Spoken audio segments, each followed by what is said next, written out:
Hi எல்லாருக்கும் வணக்கம். News பார்த்தீங்களா? தேமுகவால் மேலும் வலுவடைந்த திமுக கூட்டணி. அதாவது ஒவ்வொரு கட்சியும் எதுக்கு ஆரம்பிக்கிறாங்கன்னு எல்லாருக்கும் தெரியும். ஒவ்வொரு கட்சியும் ஒவ்வொரு நல்லெண்ணத்தோடு தான் ஆரம்பிக்கிறாங்க. ஆனால் இன்னைக்கு திரு கேப்டன் அவர்களால் உருவான அந்த கட்சியே தடுமாறி போகுது. ஓம் திமுக போன்ற சமூக விரோத அரசை ஒழிக்கிறதுக்காக தான் கேப்டன் போராடினார். குடும்ப ஆட்சியே நடத்தி கொண்டிருக்கிற திமுக கூட்டணியை இல்லாமக்கணும்னு தான். ஆனால் அதுக்கு திமுக கடுமையான அழுத்தத்திற்கு உள்ளாக்குனாங்க நம்ம கேப்டன்.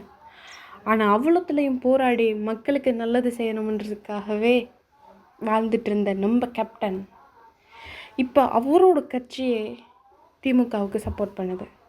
ஆமாம், இதில் வேறு யாருமே பாதிக்கப்படலை. திமுக நல்லா தான் இருக்குது. நம்ம தொண்டர்கள் தான் ரொம்ப குழம்பி போயிருக்காங்க. ஆனால் இவங்க மறந்துருக்கலாம், நம்ம தொண்டர்களுக்கு தெரியும் கேப்டன் என்னத்துக்காக அவ்வளோ போராடினாருன்னு. அவங்க குழம்பி தான் இருக்காங்க, முடிவெடுக்கலை. இன்னும் நல்ல முடிவாக எடுப்பாங்க, அவங்களுக்கு தெரியும். நன்றி. இது போன்ற சுவாரஸ்யமான புதிய தகவல்களை அறிந்து கொள்ள என்னோடய சேனலை சப்ஸ்கிரைப் பண்ணுங்கள். நான் உங்கள் இலங்கை தமிழ் பெண்.